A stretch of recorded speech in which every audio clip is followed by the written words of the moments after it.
자, 이제 49번째 강의 수업을 시작을 해볼게요. 49번째. 이제 끝장내기 150쪽 할 차례, 150번 할 차례죠. 453쪽 할 차례예요. 자, 보시면 이제 3번 지문 볼까요? 3번 지문이 있는데 얘는 앞에서 했던 거죠. 그래서 넘어갈게요. 이거 어디서 했던 거냐면 제 1편에서 그 신고 있죠. 1편 행정법 통론에서 신고에서 거기서 수리를 요하는 신고랑 수리를 요하지 않는 신고에 대한 얘기하면서 여기서 이제 검토 결과 통보, 이것이 수리를 요하는 신고에 대한 행정청의 반응인 수리였죠. 그래서 그거에 대해서 원고 적격도 한꺼번에 묶어서 앞에 다뤘던 거예요. 그래서 넘어갈게요. 그 다음에 4번이랑 4-2번 같은 것들도 지난 시간에 했죠. 그래서 이렇게 넘어갈게요. 4-3번도 앞에서 했죠. 4-3번도 앞에서 했죠. 지난 시간에. 그래서 넘어가고, 그 다음에 볼만한 것이, 잠깐만요. 목에 잠깐만요. 자, 이제 그래서 볼만한 것이 6번에 보시면 여기요. 6번 지문 있죠? 구도시계획법상 주거지역 내에 거주한 인근 주민의 거주 안녕과 건전한 생활환경상 이익은 연탄 제조 공장 건축허가 취소를 구할 법률상 이익에 해당한다 이렇게 되어 있고, 보시면 판례 번호가 뭐예요? 736죠. 그러니까 70년대 판례예요. 근데 얘가 되게 중요하고, 그리고 보시면 2020년에 또 나왔다는 걸 알 수가 있어요. 왜 2020년에 또 나오냐면 얘가 이웃소송에서 원고 적격을 인정하기 시작한 최초의 판례거든요. 우리나라의 경우 그 대법원 단위에서. 그래서 중요한 건데, 이 연탄공장 사건 이렇게 얘기하는데 이 무슨 사건이었던 거예요? 어떤 청주시 우암동이었나? 하여튼 거기에 어떤 이제 주거 지역이 있었는데, 그 주거 지역에 사람들이 살고 있었는데, 어떤 집 바로 옆에 연탄 제조 공장이, 정확히는 연탄 제조 공장 건축허가 신청을 하니까 행정처에 그걸 받아준 거죠. 그래가지고 이 옆집 사람이, 아니 집 옆에다가 연탄 제조 공장 건축허가를 허가해주면 어떡하냐 이렇게 하면서 이거에 대해 소송 제기했는데, 이제 문제가 됐던 거 뭐냐면, 너는 처분은 직급상대방이 아닌데 왜 들어온 거야? 라고 해가지고 제3자이기 때문에 원고적 교육 부정될 만한 상황이었는데, 대법원이 야, 이때 주거지역 내에 거주한 인근 주민이라면 거주의 안녕과 건전한 생활환경상의 이익이라는 법률상의 이익이 있으니까 이걸 보호해줘야 되지 않을까? 라고 하면서 원고적 교육을 인정한 사례죠. 그래서 중요하고, 뭐 단탕으로 기억해주세요. 연탄 제조 공장이 허락해준 사건이다. 기억해주시고, 그 다음에 7번 보시면 원자로 시설 부지 인근 주민들, 이 사람들에 대해서도 신체, 생명, 방사성 물질 등의, 방사성 물질이죠. 그러니까 방사성이라고 했나? 방사성 물질 등에 의한 생명 신체의 안전 침해를 이유로 이런 거 인정한 사건이 있어요. 해설을 보시면 인정이 됐으니까 기억해 주세요. 그냥 상식적으로 판단하면 될 것 같아요. 이런 것은 예를 들어 우리 집 있는데 우리 집 바로 옆에 원자력 발전소가 들어선대요. 그러면 저는 그 방사성 물질로 인한 피해를 받게 되겠죠. 그래서 원고적게 인정할 수밖에 없다 이렇게 보이죠. 되게, 그리고 저도 이게 문돌이어가지고 잘 모르는데 이 방사성 물질이라는 게 되게 그 강력한 거래요. 이게 되게 강력한 거래요. 그래가지고 주변에 근처에 살면은 되게 위험하대요. 그러니까 우리가 일상적으로, 아닌가? 이게 제가 알고 있던 건 다른 건가? 방사선 물질과 다른 건가? 혹시 이거 아시는 분, 나는 이거 뭐 원자력 관련 전공했다 그래서 아시는 분 있으면 리플로 달아주세요. 이게 방사성 물질인가? 첫 번째, 그러니까 리플로 달아달라는 게 뭐냐면, 방사성 물질과 방사선, 그러니까 여기서 말하는 방사성과 방사선이 다른 건가? 선이 다른 건가? 그게 저는 잘 모르겠어서 여쭤보는 거고, 아시는 분 있으면 리플로 달아주세요. 근데 아무튼 이 방사성 물질이 되게 위험하대요. 가까이 있으면은 되게 여러 가지 이제 질병을 일으키고, 그래가지고 이런 것들을 인정할 수밖에 없다 이렇게 보죠. 그리고 일상생활에서도 뭐 방사성이 이렇게 배출, 그 뭐라고 하냐, 발생하는데, 뭐 이게 원자력 발전소 근처에서 너무 강하게 배출돼가지고 이게 위험하다 이런 얘기 하는데, 저도 문돌이라 정확하게 무슨 말인지 모르겠어요. 그냥 쉽게 우리 집 옆에 원자력 발전소 들어서면 위험해가지고 안 된다. 그럴 때 싸울 수 있게 해줘야 된다. 제3자이지만 그렇게 기억하면 되겠죠. 그 다음에 또 이제 넘어가시면 뭐가 있냐? 14번 볼까요? 14번 문제 보시면, 14번이요. 4번 지문 보시면 구해상운송사업법, 구자는 모르셔도 돼요. 그냥 의미 없다 이렇게 생각하시면 되고, 언제나 해상운송사업법에 근거한 신규 선박 운항사업 면허 허가 처분, 이런 처분이 있었는데, 이거에 대해서 누가 싸운 거냐면 기존 업자가 싸우는 상황이죠. 이때 원고 적격이 인정된다고 볼 것인가가 문제가 됐는데, 이미 60년대 판례인데 이미 원고 적격을 인정한 사건이에요. 자, 무슨 얘기냐면, 자, 기존 업자가 싸우는 거, 신규 허가에 대해서 기존 업자가 싸우는 관계, 이거 무슨 관계라고 불러요? 원이에요, 업이에요? 경원이에요, 업이에요? 경업 관계라고 부르죠. 경업 관계라고 부르는데, 경업 관계인 경우에는 그 면허, 그 허가의 대상이 되는 영업이 강학상 특허인가 강학상 허가인가가 중요하게 되죠. 그런데 딱 보시면 보시면 이게 뭐예요? 항로에 취항하고 있는 이렇게 말하고 있죠. 항로에 취항하고 있는 거. 이거 바닷길 얘기 생각하시면 돼요. 바닷길. 그런데 바닷길 같은 것은 한정된 자원이죠. 그래가지고 그건 특허에 해당한다고 봐요. 원래 이제 바닷길 같은 경우는 공동체 전체의 것인데 대한민국 국민 공동체 전체의 것인데 특정인에게 배타적으로 쓸 수 있게 해주는 것이기 때문에 특허에 해당한다고 보고 어쩌라고 그러니까 이제 원고 적격 인정되는 것이다. 경업자 관계에서 그렇게 보시면 되죠. 그다음 15번은 이제 강의할 생각은 없지만 아무튼 얘도 똑같아요. 한정된 자원에 대해서 TU가 한정됐다. 그래가지고 들어가는 경우에 대해서 특허에 가깝기 때문에 원고 적격 인정한 것이다. 이렇게 보시면 되죠. 그 다음에 16번 이거는 자 보세요. 이거 그냥 보면은 도대체 뭘 물어보는 거지? 출제 포인트가 뭐지? 알 수가 없는데 자 보세요. 제3자의 접견허가 신청에 대한 교도소장의 거부 처분에 있어서 접견권이 침해되었다고 주장하는 구속된 피고인은 행정소송의 원고 적격을 가지는 자에 해당한다. 자 예를 들어서 제가 강도짓을 해가지고 적발이 돼가지고 걸려가지고 교도소에 들어가 있어요. 근데 교도소에 들어가 있어요.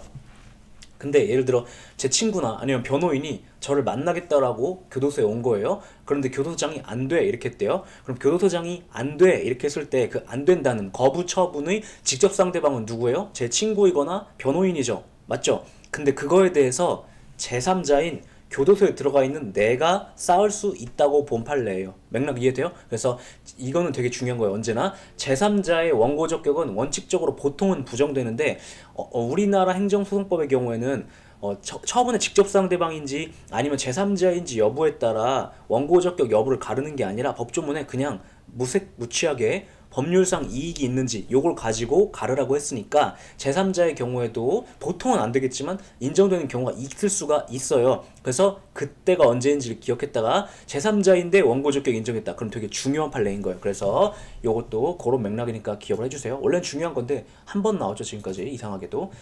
그 다음에 또 넘어가시면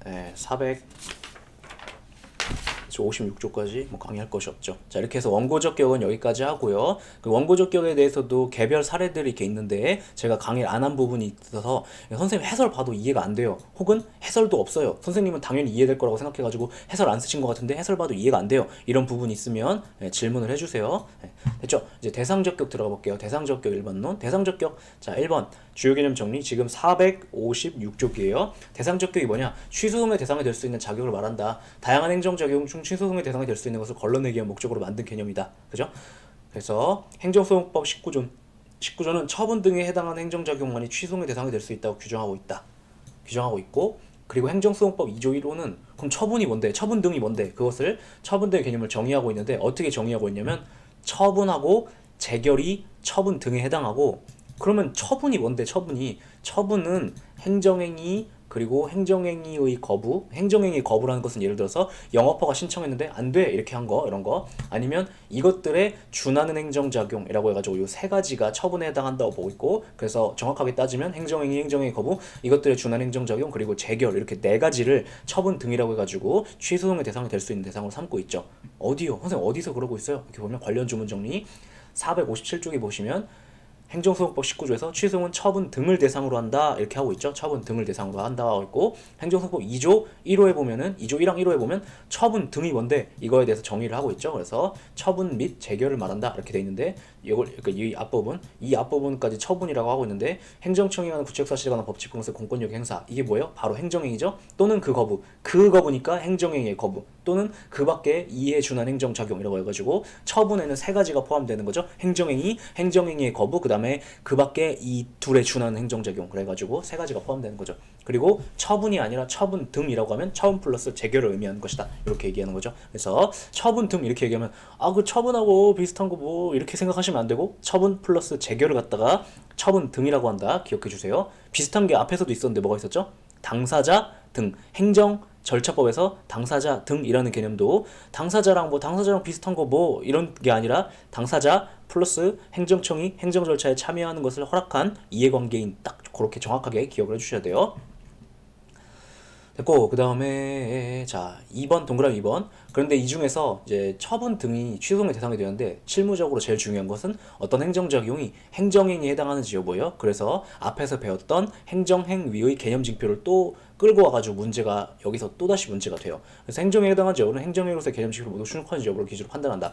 행정행위란 행정청이 첫 번째 행정청이 해야 돼요. 그 다음에 법 아래에서 이건 별로 문제가 안 돼요. 법 아래에서는 뭘 걸러내기 위한 개념징표였죠? 통치행위죠. 통치행위. 그 다음 구체적 사실에 대하여 구체적 사실에 대하여 이건 뭘 걸러내기 위한 개념징표였어요? 행정입법. 그죠? 그래서 행정입법은 안 돼. 통치행위는 안 돼. 이렇게 얘기하고 있는 것이죠. 그 다음에 법집행으로서 행하는 법집행으로서 행하는이라는 것은 가장 중요하다고 했는데 두 가지 의미를 내포하고 있다고 했죠. 정확하게 말하면 세 가지를 내포하고 있어. 예를 들어서 사법작용, 그러니까 판사가 하는 거 안 돼. 이런 거. 그 다음에 입법작용도 안 돼. 왜냐면 법집행작용이야. 이렇게 보는 거죠. 그리고 그게 첫 번째 의미고 그 다음에 두 번째 의미가 법집행작용으로서의 두 번째 의미가 뭐냐면 그 작용으로 인하여 비로소 권리랑 의무의 변동을 초래해야 된다라는 것이 두 번째 의미였고 세 번째 법집행작용이라는 말의 세 번째 의미는 뭐냐면 대외적 작용이어야 한다라는 걸 의미하죠. 그래서 예를 들어서 기역, 니은, 디귿 같은 것들은 이 문자적 의미만 잘 보면은 이게 무슨 말인지 잘 도출해낼 수가 있는데 리을 같은 경우는 요것만 봐가지고는 이것이 세 가지를 의미한다는 걸 도출해내기가 어렵기 때문에 추론해내기 어렵기 때문에 좀 암기를 하셔야 되는 부분인 거죠. 그래가지고 그런 부분을 암기했는가 못 암기했는가에 있어서 행정법의 실력이 갈리는 거예요. 그래서 그런 것들을 기억해 주세요. 그러니까 이게 뭔가 어떤 사람은 더 똑똑해서 행정법을 잘하는 거고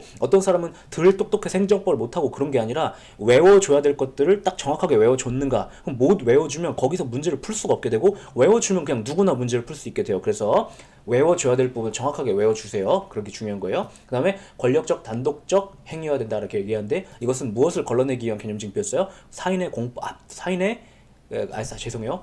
그 공법상 계약이랑 합동행위 그걸 걸러내기 위한 개념징표였죠. 그 다음에 공법행위여야 된다 이렇게 말하는데 공법행위라는 것은 그 법적 효과가 공법적이어야 된다는 것을 의미하는 것이 아니라 뭐였죠? 근거 법률이 공법적이어야 된다, 공법이어야 한다 이렇게 얘기하는 거죠. 근거 법률이 공법이라는 게 무슨 말이에요? 민법이나 이런 것에 근거한 것이 아니라 뭐 국세 징수법 아니면 국세 기본법 이런 행정대집행법 이런 공법에 근거한 행정작용이어야 한다라는 거죠. 뭐가 행정행위는 그런 얘기를 하는 것이죠. 이렇게 했다. 그 다음에 이제 여기는 방금 설명한 거 됐죠. 그다음 한 가지. 다만 대부분의 경우 행정작용이 직접 권리 의무의 변동을 초래하는지 여부는 당연히 행정작용 관련된 법률 규정을 봐야 되기 때문에 어떤 행정작용이 처분에 해당하는지 구체적으로는 행정행위에 해당하는지 여부는 좀 암기의 문제가 된다는 것도 조금 불편한 상황이죠. 여기 불편한 내용이죠. 그래서 이런 것도 있다. 됐죠? 그 다음에 자, 3번은 뭐 그냥 보세요. 왜 권리나 의무에 대한 변동을 가져와야 된다고 보는지에 대한 해설을 써놓은 거예요. 요거는 정식 출간할 땐 좀 각주로 뺄까요? 그래서 요거는 그냥 한번 읽어보시면 돼요. 시험에 나오는 내용은 아니죠. 그 다음에 4번 또 우리 대법원은 행정기관 상호간의 의사교환만 있을 뿐 아직 국민에 대해 행해진 행위가 아닌 경우에는 대외적 작용이 아니라 단순히 내부적 작용이어가지고 원칙적으로 처분성을 부정하고 있어요. 왜냐면 이거 행정작용 자체가 아니기 때문에 그렇죠. 왜냐면 행정작용 그 개념 정의 자체가 행정 주체가 혹은 행정 주체가 혹은 국가가 국민에 대하여서 하는 작용을 말하기 때문에 아직 국민에 대해서 안 이루어졌다. 그럼 행정작용이 아니죠. 그러니까 당연히 행정작용의 일종인 행정행위도 될 리가 없죠. 그래서 이렇게 보는 거다. 근데 언제나 절대적으로 내부적 작용이라면 처분성을 인정할 수 없다 이렇게 보는 게 아니라 우리 대법원이 요즘에는 계속 입장을 조금씩 내부적 작용임에도 불구하고 처분성을 인정하는 케이스들이 등장하고 있는데 그게 뭐냐면 내부적 작용 단계에서도 국민의 권리나 의무를 이미 직접 변동시킨다면 그때는 이미 권리나 의무 변동시켰으니까 인정할 수 있다 이렇게 보고 있고 어떤 내부적 작용이 그 후에 이루어진 수많은 파생적 행정적인 원인이 돼가지고 이거를 그냥 날려버리면 문제가 더 파생적인 행정작용들에 의해서 문제가 더 이상 초래되지 않게 될 때 그때는 또 이걸 인정할 수 있다 이렇게 보고 있고 또 후속작용을 기다렸다 그걸 다투게 하는 것은 결과가 분명한데도 쓸데없이 기다리게 하는 것이 되는 경우에는 처분성을 인정하는 경우가 있는데 구체적으로 이것들이 언제인지는 이따가 다룰게요 나중에. 그 다음에 자 동그라미 5번 한편 이제 이것들에 준한 행정작용인지 여부 여기서 말하는 이것들에 준한 행정작용이라는 건 무슨 말이냐면 처분은 행정행위와 행정행위 거부 그 다음에 이것들에 준한 행정작용이죠. 그러니까 여기 세 번째 것에 해당하는지의 여부는 우리 대법원이 뭐래요? 정책적 필요성에 따라 판단하고 있대요. 그래서 이것도 좀 암기를 해주셔야 되죠. 그래서 동그라미 6번처럼 우리 대법원이 그럼 도대체 대법원아 니들은 도대체 어떤 행정작용에 대해서 그것을 처분이라고 봐가지고 항고소의 대상이 된다라고 보고 있는 거야에 대해서 결론적으로 이렇게 판시해요. 행정청의 어떤 행위가 항고소의 대상이 될 수 있는지 문제는 추상적 일반적으로 우리가 기준을 딱 제시해 줄 수가 없다. 그러면서 구체적인 경우에 따라 다른데 행정처분은 행정처분이라는 것에 대해서 법조문에 규정하고 있지 행정청이 공권력의 주체로 수행하는 구체적 사실과 법 집행으로서 국민의 권리 의무에 직접적으로 영향을 미치는 행위라고 규정하고 있지. 그러니까 일단 요거를 우리가 중요한 기준으로 삼긴 할게. 근데 그것만 따지는 게 아니라 관련 법령의 내용과 취지, 그 행위의 주체, 내용, 형식, 절차, 그리고 그 행위와 상대방 등 이해관계에 있는 불이익과의 실질적 결련성이라는 건 일본 말인데 관련성과 동의어라고 생각하시면 돼요. 관련성, 실질적으로 관련이 있는가, 그리고 법치행정의 원리, 그 다음에 당의 행위와 관련된 행정청 이해관계인의 태도 등을 참작하여 개별적으로 결정하겠다. 뭐라는 거야? 결론 나올 때까지, 우리 대법관들이 결론을 내릴 때까지 니네는 알 수가 없어. 이 얘기를 이렇게 하고 있는 거죠. 그래서 요런 기준에 따라 판시하겠다라고 하고 있는데, 결론적으로는 일률적으로 우리가 기준을 제시해 줄 수가 없다라는 얘기를 이렇게 어렵게 표현하고 있는 거죠. 우리 맘대로 하겠다. 그래서 이런 거에 대해서 불만 가지신 분들 되게 불만 가지세요. 대법관 니들이 맘대로 하겠다는 거잖아. 막 이렇게 해가지고. 그 다음에 자 7번도 중요하죠. 또는 우리 대법원은 이 이상의 모든 요건을, 위에서 다뤘던 모든 요건을 구별했다 하더라도 당행정작용에 대해 항고소송 이외에 별도의 구제수단을 마련해놓고 있다. 그러면은 행정소송 이외에 혹은 항고소송 이외에 다른 구제수단으로 싸우라고 하는 거네. 그럼 이거는 애초에 이 행정적용을 국회의원들이 설정을 할 때 처분이 아닌 걸로 설정한 거네. 이렇게 이해해요. 그래서 그 행정적용 취소의 대상이 아니라고 본다. 그 다음에 또 이제 대상적격과 관련해가지고 거부행위의 처분성이 인정되는 경우랑 재결의 취소의 대상이 되는 경우가 있는데, 이건 특수문점으로서 뒤에서 빼가지고 따로 다룰게요. 왜냐면 분량이 많아요. 그래서 따로 다룬다. 그 다음에 자 여기는 법 좀 봤고요. 그래서 이제 관련 지문 정리 보시면 457쪽인데 할 게 없어서 넘어가시면 458쪽 가볼게요. 458쪽 9번 지문 보시면 행정청이 한 행위라 하더라도 처분은 기본적으로 행정청이 해야 되죠. 근데 그것을 단지 사인간 법률관계의 존부를 공적으로 하는 증명하는 공증에 불과하여, 자 여기는 그렇게 중요한 게 아니에요. 중요한 게 아니고 그 효력을 둘러싼 분쟁 해결이 사법이라는 것은 민법 이런 걸 말하는 거죠. 원리에 맡겨져 있는 경우는 항고소송의 대상이 되지 않는다 이렇게 말하고 있는데, 제가 해설을 너무 쓸데없이 현학적으로 다루는 것 같아요. 자 해설을 그냥 보지 마시고 무슨 이야기가 하고 있는 거냐면, 행정청이 어떤 행정작용을 했는데 그거에 대해 싸우고 싶으면 그것에 대한 법적 분쟁이 민법 원리에 의해 해결된대요. 그런 행정작용이 있대요. 그럼 걔는 더 이상 이미 공법적 작용이 아니죠. 그죠? 공법적 작용이 아니죠. 그런데 행정소송은 공법상 법률관계에 관한 분쟁에 대해 다툴 때 쓰는 수단이죠. 그러니까 당연히 항고소송도 공법상 법률관계에 관한 분쟁에 대해 다투는 수단이에요. 근데 이미 사법상 원리에 의해 해결되는 행정작용이래요. 그럼 이것에 대해서는 항고소송 들어갈 수 없다 이 소리예요. 왜 이건 어떻게 하라는 거예요? 민사소송 들어가라 이런 얘기를 하고 있는 거죠. 되게 당연한 얘기를 이렇게 현학적으로 써놨네요. 지우세요. 지우실 분들은. 그 다음에 이제 처분성, 부정례와 인정례가 있는데, 자 이제 부정례에 여기도 마찬가지로 학자들의 관심이 집중이 되어 있죠. 다뤄볼게요. 자 1번 보시면, 자 1번 이제 원천 징수행, 결론적으로 이 지문은 원천 징수 행위는 처분이 아니다 이렇게 얘기를 한 것인데, 다시요.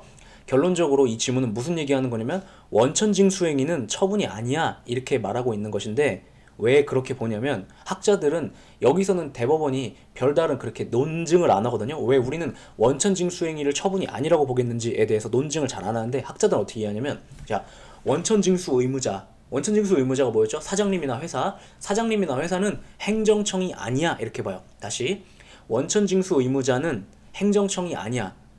무슨 말이냐면 이제 원천 징수 의무자를 공무수탁 사인으로 봐가지고 행정청 일종으로 보자는 견해들이 있어요. 그런데 그렇게 보지 않고 우리 대법원은 원천 징수 의무자는 행정청이 아니라 공무수탁 사인으로서, 그러니까 행정청인 공무수탁 사인인 게 아니라 비슷한데 얘는 공의무 부담 사인에 불과해. 그래서 공무수탁 사인이 아니니까 행정청이 아니고, 그래서 행정처분은 행정청이 하는 것이어야 되죠. 그러니까 처분성이 부정된다 이렇게 이해하고 있어요. 그래서 여러분도 시험장에 나왔을 때 이 지문을 똑같이 복붙해서 물어볼 텐데, 여기 보면 원천징수 의무자가 비록 과세관청과 같은 행정청이라도 뭐라는 거지? 이게 출제 포인트인가 생각하지 마시고, 원천징수 행위는 행정처분을 한 경우에 해당하지 아니한다. 딱 요것만 기억을 하시면 될 것 같아요. 됐죠?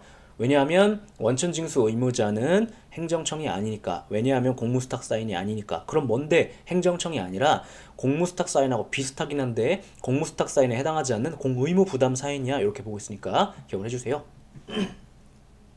그다음에 4번 질문 보시면 이제 검사의 불기소 결정에 대한 얘기가 나오는데, 검사의 불기소 결정에 대해서는 검찰청법에 의한 항고와 재항고, 형사소송법에 의한 재정 신청에 의해서만 불복할 수 있는 것이므로 항고송을 제기할 수 없다. 자, 무슨 얘기냐면 검사의 불기소 결정. 검사의 불기소 결정이 뭐냐면, 예를 들어서 제가 폭행을 당했어요. 폭행을 당해가지고 저를 폭행한 사람을 고소한 거예요.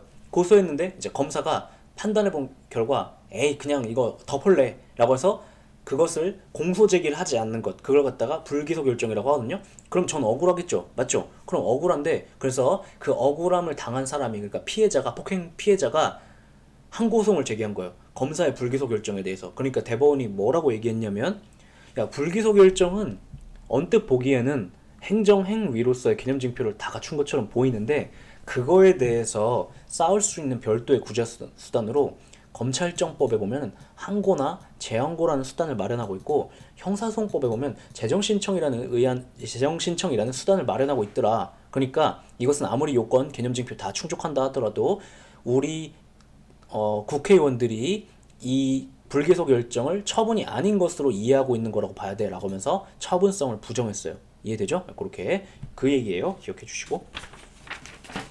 그 다음에 이제 5번 보시면 비슷한 질문인데 459쪽 가셔서 5번 질문 보시면, 형사소송법 258조 1항의 고소나 고발이 있는 사건에 대한 검사의 처분 결과 통지. 자, 요건 앞부분은 몰라도 되고, 무슨 얘기냐면 제가 이제 고소를 했다고 해봐요. 아까 똑같은 상황이라고 해봐요. 똑같은 상황, 예를 들어서 제가 폭행을 당해가지고 저를 폭행한 사람을 고소했어요. 고소했는데 검사가 자기가 그 고소 사건을 어떻게 처리했는지를 알려주게 돼 있거든요. 형사소송법 258조 1항에 보면. 그래서 그걸 알려준 것이 처분이냐? 처분 아니라고 보고 있고, 그 다음 동법 259조에 보면 공소불제기 이유고지. 이건 무슨 말이냐면, 혹시 검사가 공소를 제기하지 않기로 했을 때, 불기소 결정을 했을 때 왜 그랬는지에 대해서 저한테 알려주도록, 그 이유를 자세히 써가지고 알려주도록 하고 있는데 자, 문제가 됐던 것은 이 검사의 처분 결과 통지나 공소 불제기 이유 고지가 과연 처분인가가 문제가 됐는데, 결론 처분이 아니라고 봤어요. 그래서 4번하고 똑같은 맥락이라고 보시면 되는데, 대법관들이 이걸 어떻게 이해했냐면, 야, 그거에 대해서는 이게 결론적으로 예를 들어서 공소 불제기 이유 고지 했다는 것은 공소를 제기하지 않기로 했다는 것에 대한 이유를 얘기해 주는 거잖아요. 그래서 결론적으로 네가 불만이 있는 건 불기소 결정이네. 근데 불기소 결정에 대해서는 별도로 구제수단이 마련돼 있잖아. 그러니까 이걸로 가. 이걸로. 뭐 이거가 뭐예요? 항고, 재항고, 재정신청, 이 세 가지로 가. 세 가지 중 하나를 써 라고 해가지고 처분성을 부정하겠다 이렇게 본 거 있으니까 기억을 해주세요. 그 다음에 6번 질문인데 얘는 앞에서 했죠. 어디서 했었냐면 공법상 계약에서 했어요. 그래서 넘어갈게요. 그 다음에 7번 질문 보시면, 병역법에 따른 군의관의 신체 등의 판정은 처분이 아니지만 그에 따른 지방병무청장의 병역처분 처분이다 이렇게 말하고 있는데, 이거에 대해서 학자들은 되게 많이 비판하거든요. 근데 제가 볼 때는, 저는 그냥 학자도 아니고 나부랭이지만 제가 볼 때는 대법원이 옳아요. 학자들이 이상해요. 자, 무슨 얘기냐 설명해 볼게요.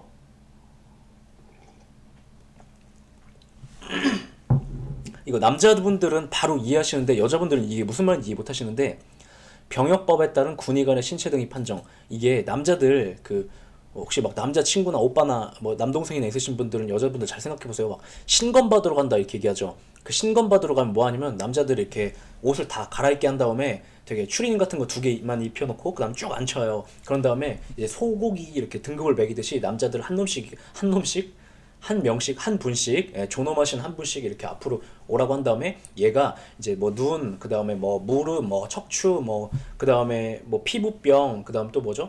그 다음 뭐 비염, 뭐 이런 것들을 다 검사해요. 검사하면서 얘가 이제 군 생활을 하는데 가능한지 아닌지에 대해서 신체 등위 판정, 이게 뭐냐면 남자들 막 나 1급이야, 난 2급이야 막 이런 얘기 하죠. 그걸 말하는 거예요. 1급, 2급, 3급, 4급 해가지고 아마 7급까지 있나? 6급까지 있나? 아무튼 이렇게 등급을 매겨요. 아마 1, 2, 3, 4, 6 이렇게 있을 걸요. 아마 5등급이었고. 근데 아무튼 그걸 매겨요. 저도 이제 갔다 온 지 오래돼가지고 기억이 안 나는데, 신검 받은 지가 오래돼가지고 그거 하는 거, 그거 이제 군의관이에요. 근데 그거는 처분이 아니래요. 왜냐면 그거는 그냥 얘 신체 상태가 몇 등급인지를 그러니까 얘가 군복무하기에 적합한 신체를 갖고 있는지 아닌지를, 그냥 몇 등급인지를 군의관이 사전에 그냥 평가를 매겨놓는 것 뿐이에요. 다만 가면은 그날 그 자리에서 예를 들어서 군의관이 여기 앉아 있잖아요. 그럼 그 옆자리에서 지방병무청 그 공무원이 나와가지고 기계적으로 뭘 하냐면, 예를 들어서 1급이 나오잖아요. 그럼 너는 현역 이렇게 판정을 내려요. 그걸 갖다 병역 처분이라고 하는 거예요. 병역 처분이라는 것은 이제 현역인가 보충역인가 제2국민역인가 이런 걸 말하는 것인데, 예를 들어서 제가 1급을 받아요. 그러면 군의관이 제가 1급이라는 것은 군의관이 판정하는 거예요. 얘는 군복무하기 1등급이고만 이렇게 판정을 한 거예요. 그러면 옆에 있던 지방병무청장 이렇게 얘기하는데, 실제로는 지방병무청 공무원이 대신하죠. 지방병무청 공무원이 너는 현역 이렇게 하면 저는 그제서야 비로소 이제 군대에 갈 의무를 부과받게 되는 거예요. 그래서 병역 처분이 처분이다 이렇게 말하는데, 이 판례가 그 얘기예요. 이해되시죠? 네, 쉬운 얘기예요.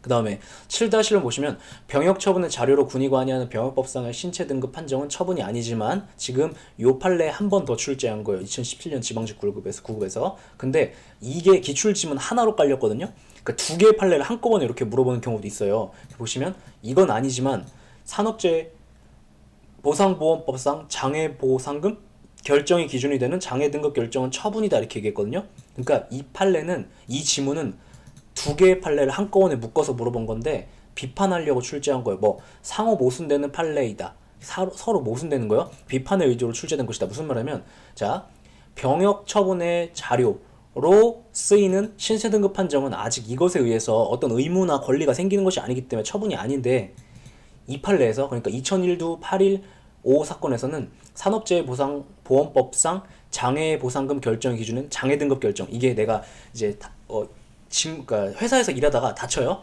그랬을 때 제가 장애를 받게 됐어요. 그때 그 장애가 1급인지 2급인지 이런 거 판정해가지고 그거에 따라 장애보상금이 지급되거든요. 그런데 이것은 말 그대로 그냥 장애가 얼마나 심한지를 그냥 판단해주는 것에 불과한데, 얘에 대해서는 우리 대법원이 처분성을 인정했어요.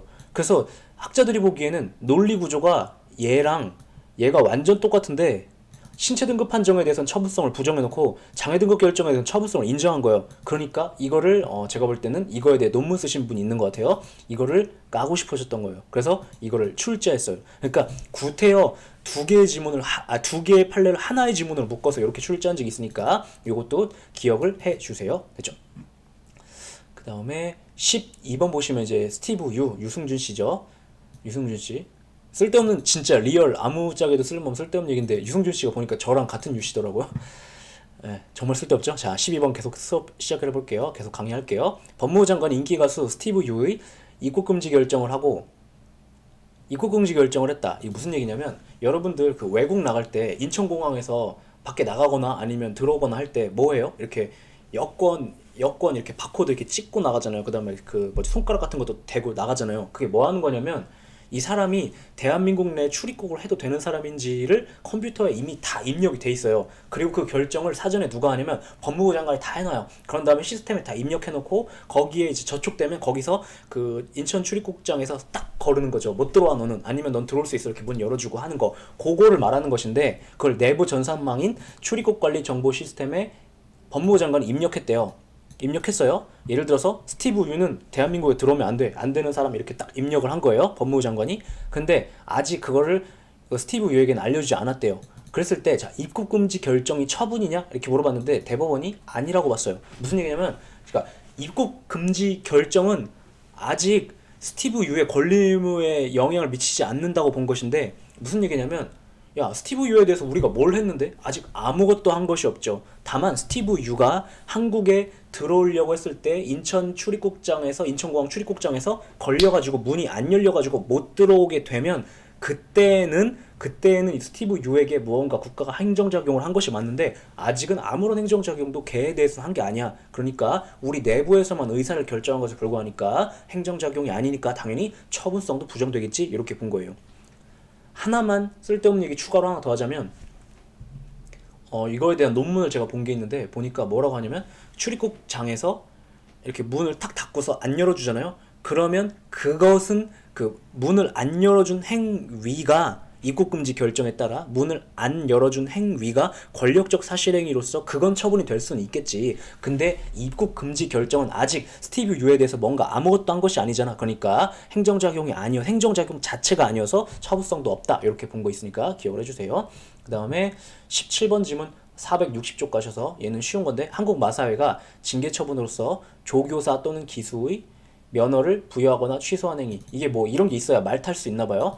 행위는 사업상 법률관계 이루어지는 단체 내부에서의 징계 내지 재해처분 처분성이 인정되지 않는다. 그러니까 한국 마사회가 사적 단체라고 보는 거예요. 그래서 니들끼리 자격을 줬다. 그러니까 우리 회원이 될 수 있는 자격을 줬다 뺐다 하는 거는 그냥 니네 단체의 문제지 공법적인 행위가 아니어서 처분성이 아니라고 본 거죠. 왜냐하면 처분은 행정청이 하는 것이어야 되는데 이제 한국 마사회가 내부적으로 한 것은 행정청으로서 한 것이 아니니까 아니다. 이렇게 본 것이 있어요. 기억을 해주시고 그 다음에 22번 가셔서 460쪽 22번 보시면 국유 일반 재산의 대부 신청에 대한 거부 처분은 처분에 해당하지 않는다. 자, 무슨 얘기하는 거냐면 국유 재산인데 일반 재산이래요. 무슨 말이냐? 국가 소유의 재산인데 그것이 곡물이 아니래요. 국가 소유 재산인데 곡물인 걸 뭐라고 불러요? 국유 행정 재산이라고 부르죠. 일반 재산은요, 곡물이 아닌 것을 가리키죠. 곡물이 아닌 거라는 게 무슨 말이야? 그건 사물이라는 뜻인데 사물이라는 게 뭐죠? 사법상의 법률 관계로 취급되는 그 재산을 말하는 거죠. 그래서 일반 재산의 대부 신청은 이게 일반 재산에 대해서 빌려달라고 요구하는 걸 말해요. 그래서 빌려주세요라고 했는데 안 된다고 했대요. 그럼 그는 이름은 처분이어도 그냥 나 너랑 계약 안 할래 이렇게 한 것에 불과하기 때문에 처분에 해당하지 않는다고 봐요. 왜냐면 사법상의 행위인 거예요. 그죠? 그 다음에 또 보시면 23번 보시면 국유재산의 대부계약에 따른 대부를 부과한 처분에 해당하지 않는다. 자, 단순히 국유재산이라고만 했어요. 그런데 기억이 나시는지 안 나시는지 모르겠지만 일반 재산을 빌리는 것은 대부계약을 체결하고 빌려요. 그런데 행정재산을 빌리는 것은 허가를 받아야 돼요. 그래서 여기 대부계약이라는 글자가 나왔죠. 그럼 알 수 있는 게 뭐냐면 아, 이게 일반 재산이었구나. 아, 사법상의 법률관계구나. 이렇게 보는 거고 대부료 부과. 이게 뭐겠어요? 빌린다고 계약 체결해놓고 써놓고 돈을 안 주는 거예요. 돈 내놔 이렇게 얘기한 거. 그러니까 뭐예요? 그럼 뭐랑 똑같은 거예요? 사업상의 법률관계에서 계약 체결해놓고 야 네가 내 땅 빌려간 다음에 매달 100만 원씩 주기로 해놓고 돈 안 주는 거야. 돈 내놔 이렇게 말하는 거죠. 그건 마치 임대인이 임차인에게 야 돈 내놔 이렇게 얘기하는 것 같아요. 보면 아시겠지만 개인과 개인 사이에서 일어나는 일이죠. 그러니까 처분이 아니에요. 사업상 법률관계니까 그 얘기하는 것이다. 그 다음에 24번 보시면 자, 이런 건 변인데 이거는 암기하는 거 외에는 방법이 없는 거예요. 저도 암기를 해야만 이런 거 풀지 암기 안 하면 아예 풀 수가 없어요. 보시면 국민건강보험공단이 행하는 직장 가입자 자격 상실 및 자격 변동 안내. 이게 무슨 말이냐면 이제 상식으로 알아두세요. 국민건강보험공단 있고 그걸 이제 건강보험을 얘네가 운용하는데 그 건강보험 가입자에는 직장 가입자와 지역 가입자가 있어요. 직장 가입자는 이제 근로자로서 어떤 회사에 고용돼 가지고 근로자로서 일하시는 분들은 직장 가입자로 가입이 돼 있고 나머지는 다 이제 직장 가입자의 피부양자이거나 피부양자가 뭐냐면 직장 가입자가 부양하는 사람들, 부양한다는 게 뭐예요? 가족. 그래서 그 가족들이거나 아니면 지역 가입자 혹은 지역 가입자의 피부양자로 등록이 되어 있어요. 그래서 그 건보료는 누가 내냐면 직장 가입자와 지역 가입자가 내요. 그런데 직장 가입자와 지역 가입자 중에 뭐가 더 유리하냐면 직장 가입자가 더 좋아요. 왜냐면 직장 가입자는 그 건보료를 사장님이나 회사가 어느 정도의 비율을 대신 내줘야 돼요. 그래서 직장 가입자가 건보료를 더 적게 내요. 그래서 지역 가입자보다는 직장 가입자가 더 좋은 거예요. 그냥 요 정도는 그냥 상식적으로 알아두세요. 물론 사장님 입장에서는 우리 회사에서 일하는 사람들이 다 지역 가입자였으면 좋겠죠. 왜냐면 자기가 안 내줘도 되니까. 근데 그게 아니라 우리 이제 사장님이 아니잖아요. 그러니까 사장님이 아니라 사장님 마인드를 가지시면 안 돼요. 우리는 노예예요. 우리는 이제 근로자인 경우에는 직장 가입자인 게 더 좋아요. 근데 아무튼 너는 직장 가입자의 자격을 상실했어요. 요걸 알려주는 행위를 했나 봐요. 뭐 예를 들어 회사에서 근무하다가 잘렸다든가 그랬을 때 혹은 이제 자격 변동 안내라는 건 무슨 말이냐면 넌 지금까지 직장 가입자였는데 지금부터는 직장에 고용돼 있지 않으니까 지역 가입자가 됐어요. 요걸 알려주는 걸 말하죠. 한꺼번에 하나 봐요. 통보 및 사업장 직권 탈퇴에 따른 가입자 자격 상실 안내. 요것도 비슷한 건데 똑같은 거라고 생각하시면 돼요. 너는 이제 더 이상 어떤 그 사업장에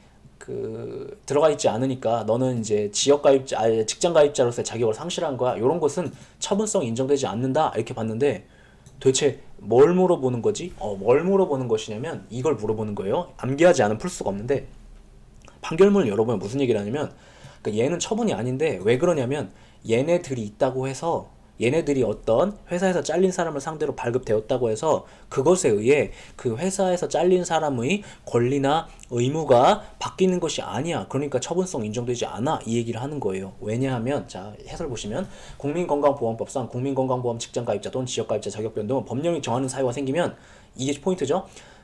법령이 정하는 사유가 생기면 별도로 처분 등의 개입 없이 그냥 당연히 발생해요.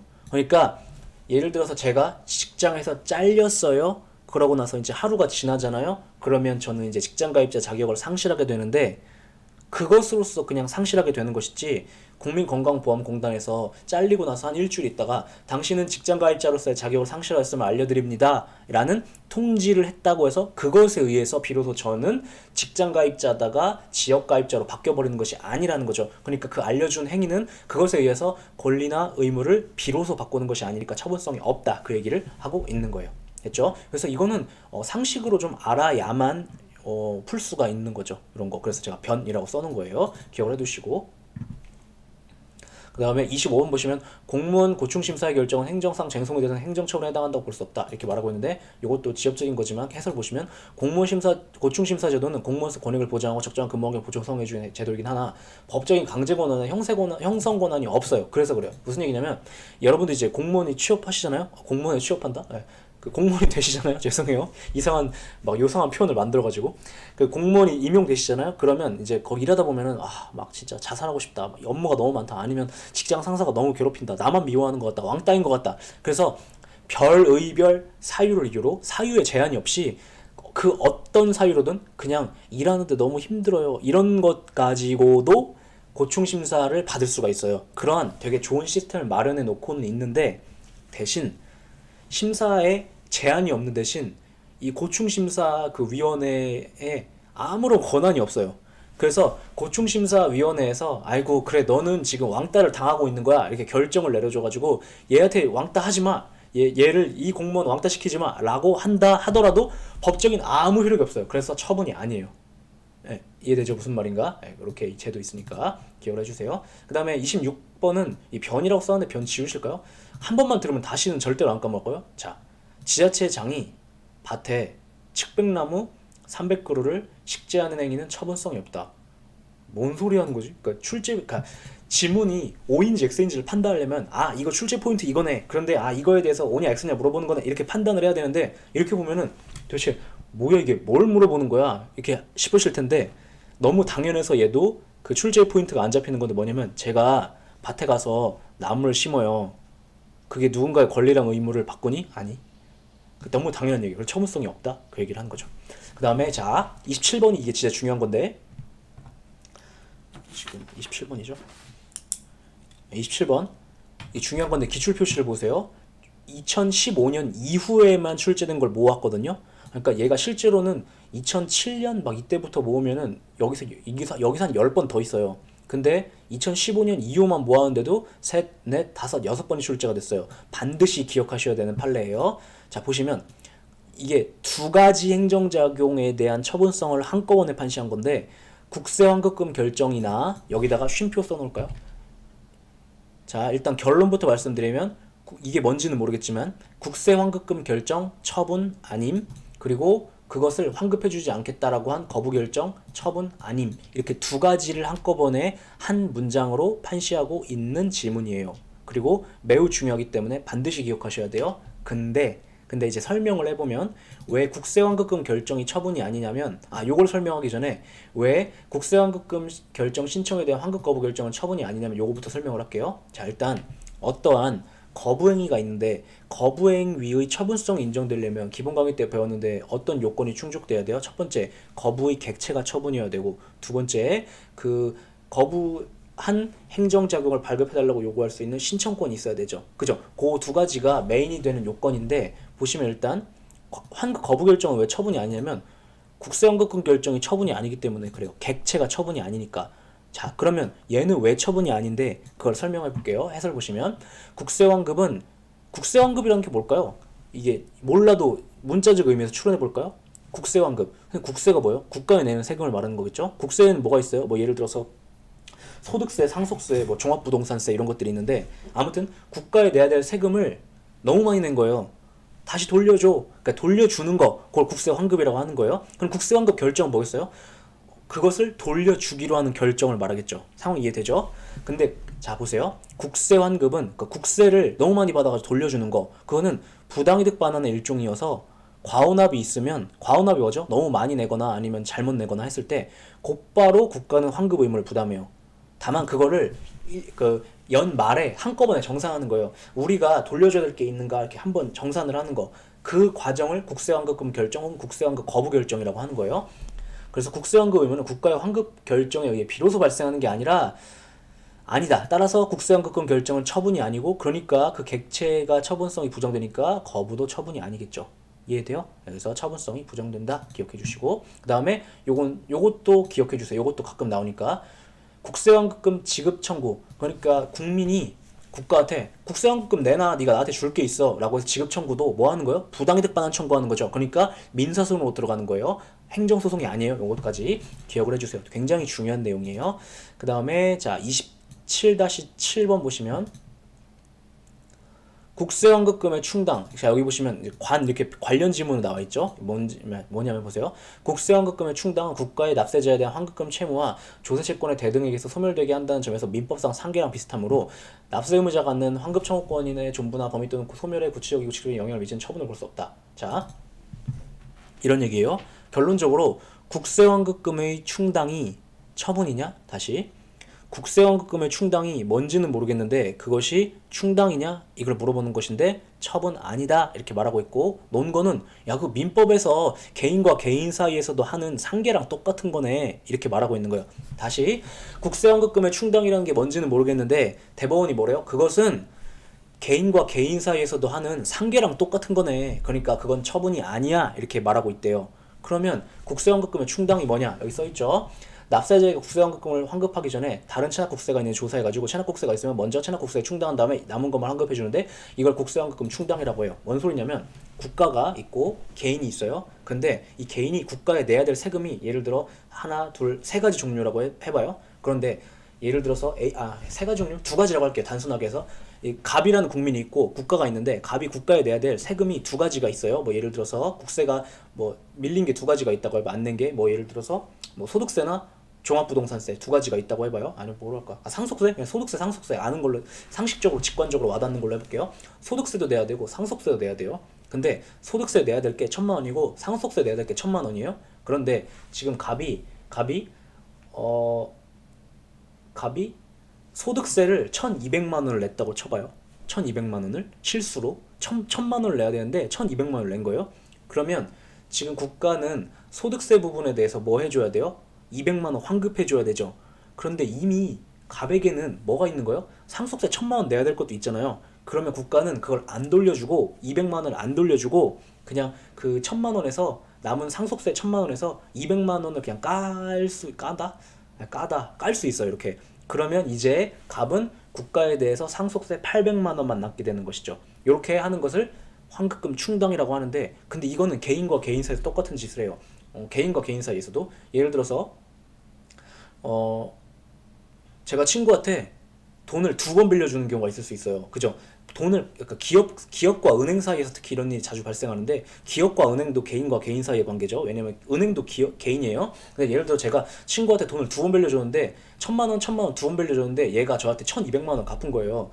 그 1,200만 원을 그러면 한 번 1,000만 원 부분에 대해서 갚은 걸로 하고 나머지 1,000만 원 부분에서 200만 원을 또 여기 이 두 번째 채무에 대해서 갚은 걸로 이렇게 취급해 버리는 거 이런 것들을 충당이라고 해요. 그걸 갖다가 충당이라고 하는데 딱 보시면 개인과 개인 사이에 일어나는 일이네. 그래서 처분이라고 볼 수 없다. 이렇게 말하고 있죠. 됐죠? 그 다음에 처분성 인정례 볼게요. 관련 지문 정리 보시면 1번 진실 화해를 위한 과거사 정리위원회 진실규명 결정은 처분에 해당한다 이렇게 말하고 있는데 자 해설 보시면 진실규명 결정이 이루어지면 그 결정에서 규명된 사실에 따라 국가가 피해자 등에 대해 이런 의무를 부담하게 돼요. 그럼 반대로 진실규명 결정이 이루어지면 피해자는 뭘 취득하게 된다는 거예요? 권리를 취득하게 되는 것이죠. 그러니까 처분성 인정된다 이렇게 말하고 있는 거예요. 자.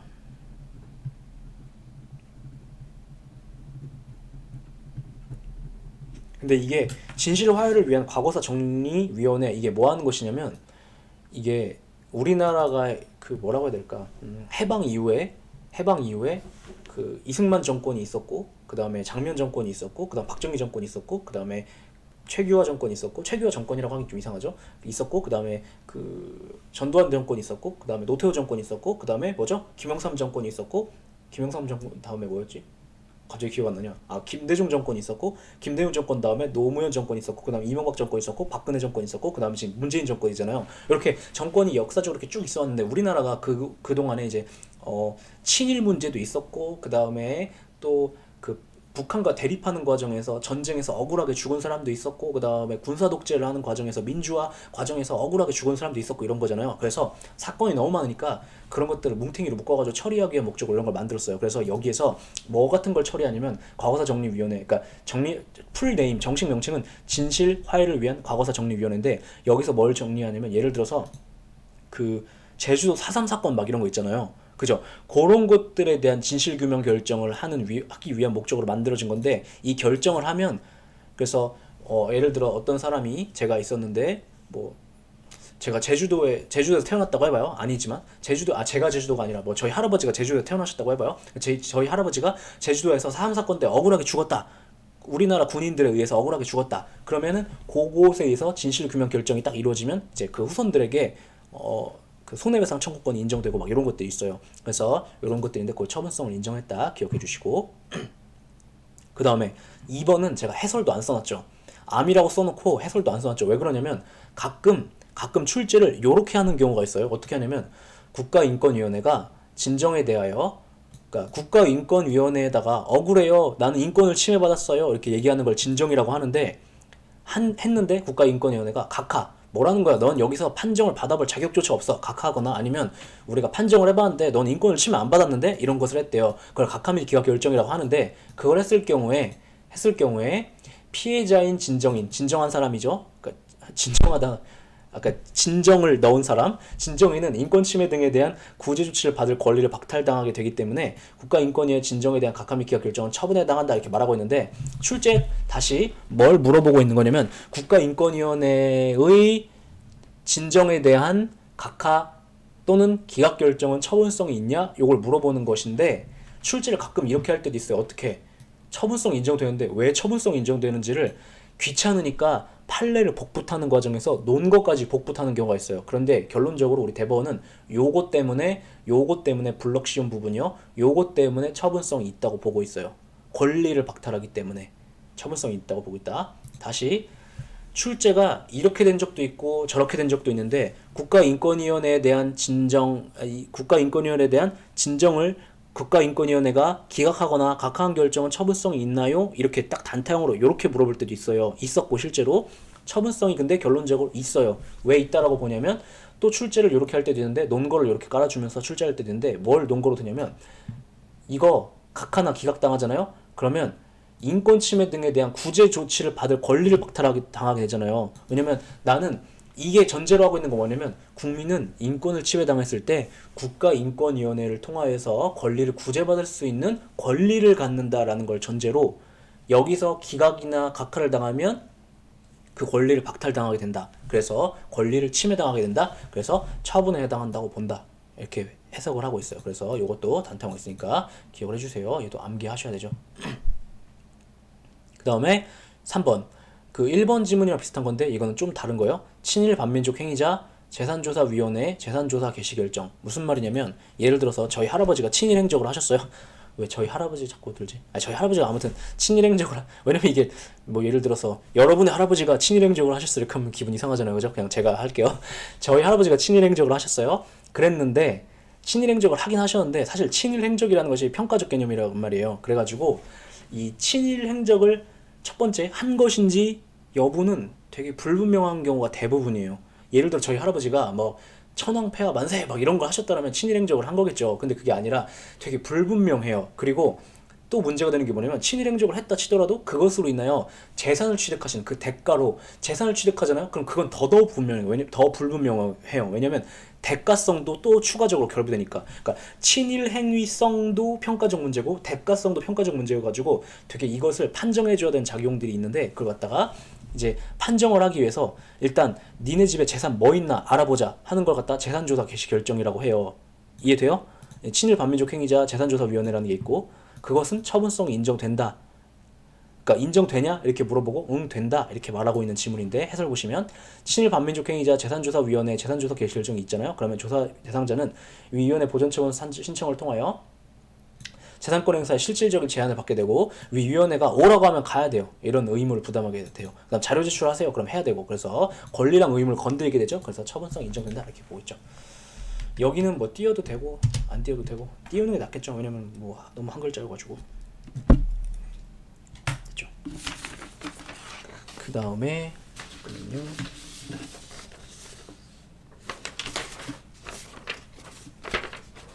그 다음에 이제 462쪽에 보시면 7번 질문이 있는데 얘는 앞에서 했던 거긴 한데 한번 해설을 읽을게요.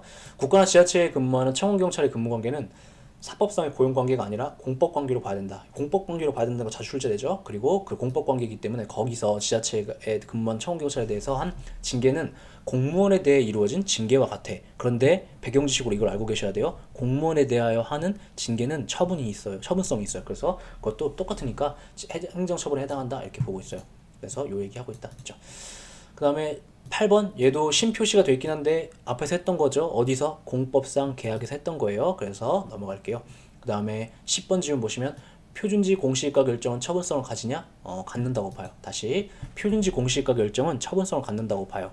자, 표준지 공시지가 결정 기본 강의 때 한 건데 빠르게 대충 설명할게요. 어떠한 이제 우리나라에는 개별 공시지가라는 개념이 있어요. 개별 공시지가라는 것은 말 그대로 개별적인 땅들에 대하여 공식적으로 매겨진 땅값이라는 것이 있다는 거죠. 그런데 그 개별적인 땅들에 대하여 공식적인 땅값을 매기기 전에 그 땅값을 어떻게 매기냐면 그 산정의 기준이 되는 표준지 공시지가 결정이라는 걸 먼저 해요. 그건 또 뭔데? 그건 뭐냐면 표준지로서 그러니까 표준이 될 만한 몇 개의 특징을 가진 땅들을 국가에서 국토교통부 장관이 이렇게 골라요. 고른 다음에 이거에 대해서 땅값을 국토교통부 장관이 매겨요. 매긴 다음에 요걸 기준으로 요거랑 비슷한 땅들에 대해서 땅값을 매기는데 그걸 개별 공시지가 결정이라고 해요. 그런데 표준지 공시지가 결정이든 개별 공시지가 결정이든 공식적인 땅값이 얼마다 딱 이렇게만 매기는 거거든요. 그런데 그래서 아직 그것은 국민의 권리랑 의무를 건드리는 건 아니에요. 근데 우리 대법원이 그게 매겨지면 그걸 토대로 나중에 수용 보상이 있으면 땅값도 산정되고 양도소득세 그다음에 뭐 종합부동산세 막 이런 것들이 산정이 되니까 되니까 그래서 결론적으로 나중에 후속하게 될 처분들에 의해 권리랑 의무를 건드리게 된다라고 보는데 그래서 처분성을 인정한대요. 이상하죠? 왜냐하면 아까는 후속적인 작용들에 의해서 비로소 국민의 권리랑 의무가 건드려지면 걔의 처분성을 인정해야지 얘의 처분성을 인정할 필요가 없다 이렇게 보고 있는데 얘네들에 있어서는 이상한 논리를 펴면서 처분성을 인정하고 있어요. 그리고 얘네들에 있어서 처분성을 인정한다는 건 무슨 말이냐면 그래서 얘네들에 대해서 얘네들이 결정이 딱 되기만 한 단계에서도 소송 제기를 쌓을 수 있게 보고 있는 거예요. 이해되죠? 그런데 얘는 암기하는 게 아니라 이미 암기를 해버린 내용이에요. 어디서 하죠? 우리가 행정 2편 행정작용법에서 하자의 승계 파트에서 표준지 공시지가 결정과 예를 들어서 표준지 공시지가 결정과 수용재결 사이에는 하자가 승계된다 이렇게 외우잖아요. 그런데 자 하자가 승계되기 위해서 전제 요건이 뭐죠? 선행처분과 후행처분이 둘 다 처분성이 있어야 될 것. 근데 하자가 승계된다고 외웠다? 그럼 표준지 공시지가 결정이 처분이라는 걸 알 수 있겠죠. 맞죠? 그 다음에 개별 공시지가 결정에 대해서도 우리가 하자 승계 파트에서 뭐라고 외워요? 개별 공시지가 결정과 양도소득세 부과처분 사이에는 하자가 승계된다라고 말하죠. 왜 그래요? 그리고 그것이 가능하기 위해서는 논리적으로 뭐가 전제가 되어 있는 거예요? 개별 공시지가 결정이 처분이어야만 하죠. 그래서 기억을 해주세요. 독특한 법리를 전개하고 있는 것인데 기억을 해주세요. 그러면 이런 생각이 들 수 있겠죠.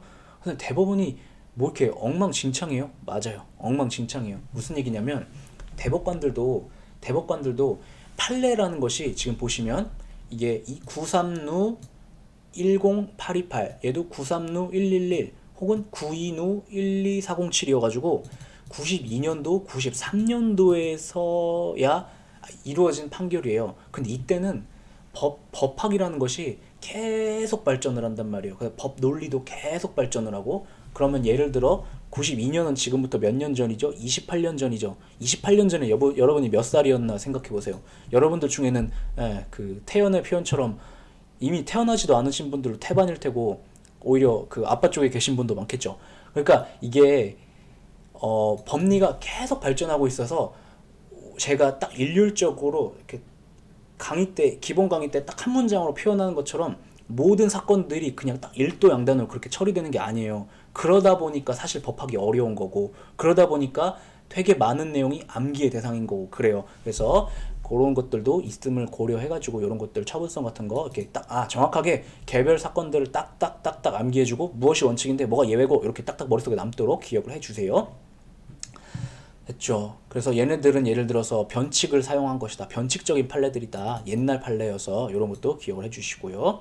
그 다음에 17번하고 17-1번 볼게요. 얘는 이제 비교해야 될 판례인데 기부 체납받은 행정재산, 기부 체납받은 행정재산, 국가가 국민으로부터 삥 뜯은 재산, 삥 뜯었다리 위생하지만 공짜로 받은 재산, 국민이 타이머가 끝났대요.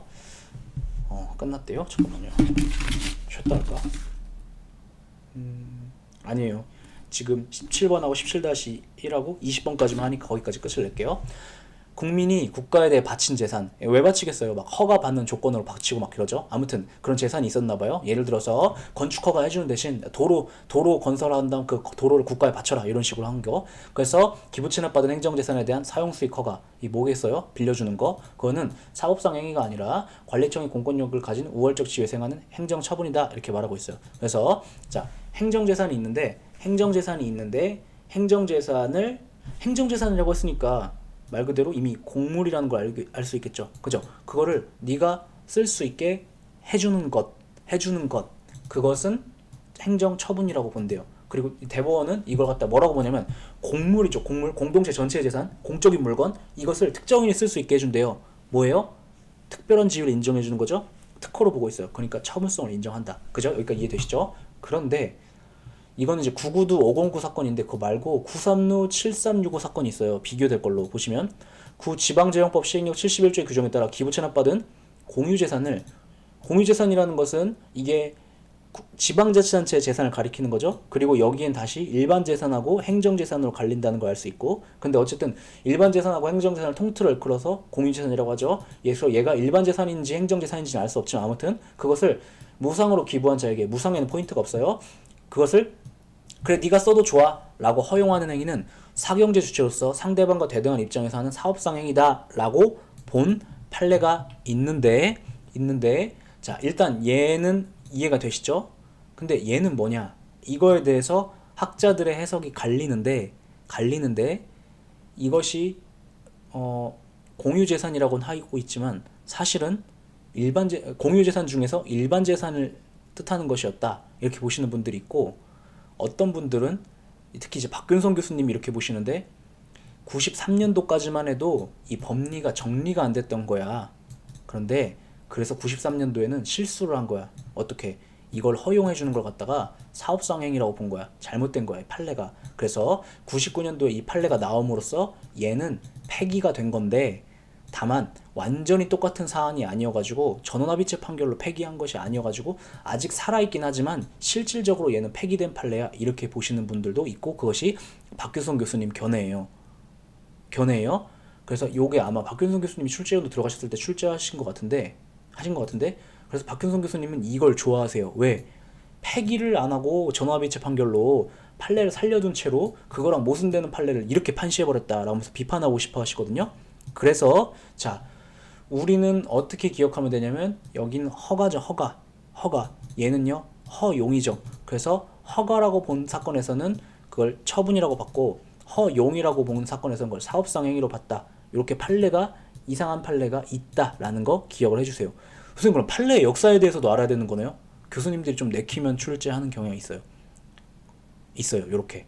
근데 그런 것까지 알 필요 없고, 혹시 제가 이렇게 하나, 두 개 정도 언급해 드리는 거 있죠? 딱 거기까지만 아시면 충분해요. 그 이상 들어가는 것은 수험생의 역할이 아니에요. 그 다음에 463쪽 20번까지만 보고 쉴게요. 자, 국립대학교 학칙에 보면 이제 별표 2가 있었나 봐요. 별표 2는 이제 학칙이라는 이제 규칙이 있고 여기에 딸려 있는 표 이런 거였나 봐요. 별표 2. 모집 단위별 입학 정원을 개정했다. 그거 처분이냐? 처분이라고 봤대요. 근데 판결문 열어보면 논거가 뭐였냐면 이거 개정해버리면 장차 그 국립대학에 입학하는 학생들의 권리랑 의무가 바뀌어버린다. 그래서 누구의 권리 의무가 바뀐다고요? 장차 입학할 학생들. 그래서 처분성을 인정한 사건이 있으니까 단타형으로 기억해주면 될 것 같아요. 얘도 암이라고 써둘까요? 네, 단타형으로 기억하시면 될 것 같아요. 됐죠? 일단 여기까지 하고 쉬었다가 계속해서 거부행위 처분성 끝장내기 154부터 들어갈게요. 네, 수고하셨어요.